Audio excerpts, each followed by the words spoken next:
काटेदान industrial area में Bharti traders बोल के एक बैटरीज का कारोबार करने की एक कंपनी है।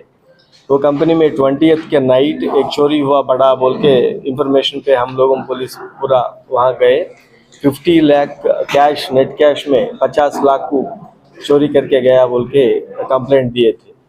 वो इन्वेस्टिगेशन पहले वो तरीका और कैसा भाग गया, उसका जो प्रिकॉशंस लिया, उसके बारे में देखने के बाद हमारे को ये मालूम पड़ी कि ये पूरा ऑर्गेनाइज्ड वे में करा ये पूरा गैंग बोल के।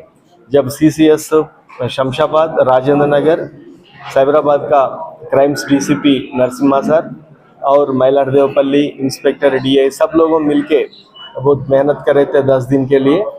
आज इसमें 4 आदमी को पकड़ा गया और 16 लाख रुपए नेट कैश सीज करे, बाकी का आदमी भी और बाकी का मनी भी सीज करते। ये डिटेक्ट होने के बाद हमारे को ये मालूम पड़ा ये गैंग इससे पहले भी अतापुर लिमिट्स में अटेंशन डाइवर्शन एक करके 9 लाख रुपीस वो ले गए थे। वो केस में वो लोगों अरेस्ट होके बाहर आने के बाद एक 10 लोगों मिलके इकट्ठा 9 लोगों ने इकट्ठा बने थे, प्लान करे। वो लोगों क्या सोचे बोले तो ये इंडस्ट्रियल एरिया में कैश ट्रांजैक्शन से चोरी करना इजी बोल के एक इंफॉर्मेशन लगा लिए। 2 आदमी को खाली वो वर्कर्स जो फैक्ट्रीज में काम करते हुए रोज बाहर आते रहते, वो लोगों के साथ वो इंफॉर्मेशन लिए। इसके पीछे पूरा 11 लोगों है, 2 लोगों तो इंफॉर्मेशन दिए, 9 लोगों पूरा ये फिजिकल इन्वॉल्वमेंट है।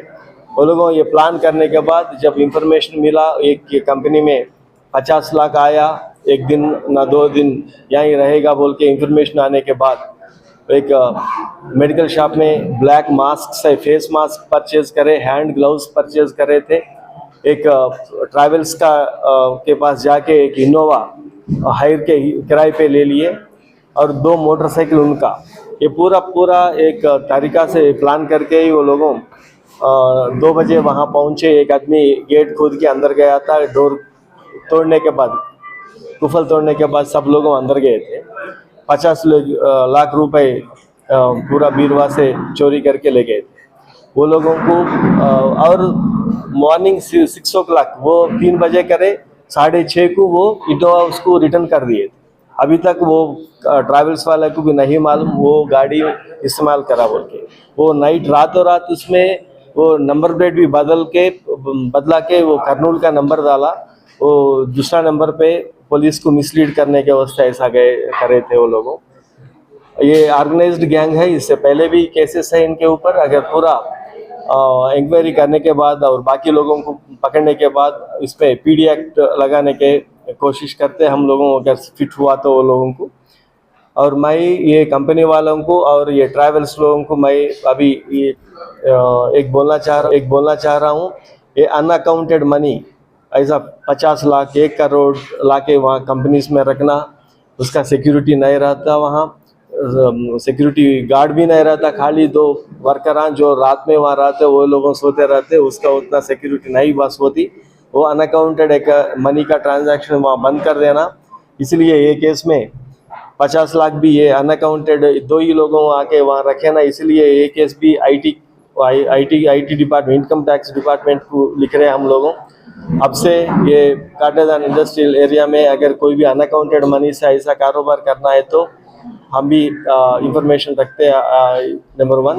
नंबर 2, ये ट्रैवल्स का कंपनीज हम किन को बोले तो उनको एक 10,000 आ जाता बोल के ज़्यादा पैसे लेके उनका आइडेंटिटी भी प्रूफ नहीं लेके किन को भी ऐसा दे के, और ये क्राइम में अगर वो व्हीकल इन्वॉल्व हुआ तो वो ट्रैवल वालों को ये तो नहीं मालूम ये क्राइम में इन्वॉल्व हुआ बोल के, लेकिन क्राइम इन्वॉल्व हुआ बोल के वो गाड़ी को तो हम सीज करना पड़ रहा। डकैती केस में ये केस ये गाड़ी गए तो नहीं आता, आज उतना ईजी नहीं है वो गाड़ी बाहर लेने का ट्रैवल्स को भी। इसीलिए किसी हालत से भी जो आदमी को कॉन्फिडेंस नहीं है, जो आदमी का वो ID प्रूफ ठीक तरह से नहीं दे सकते, वो लोगों को गाड़ियां नहीं देना।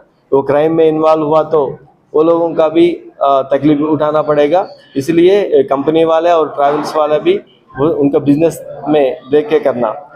और ये CCS राजेंद्र नगर और शमशाबाद एंड मइलारदेवपल्ली पुलिस को मैं कंग्रेचुलेट करता हूं, क्योंकि 10 दिन ये लोगों दिन रात भर वो लोगों काम करके लाए थे ये केस डिटेक्ट करे।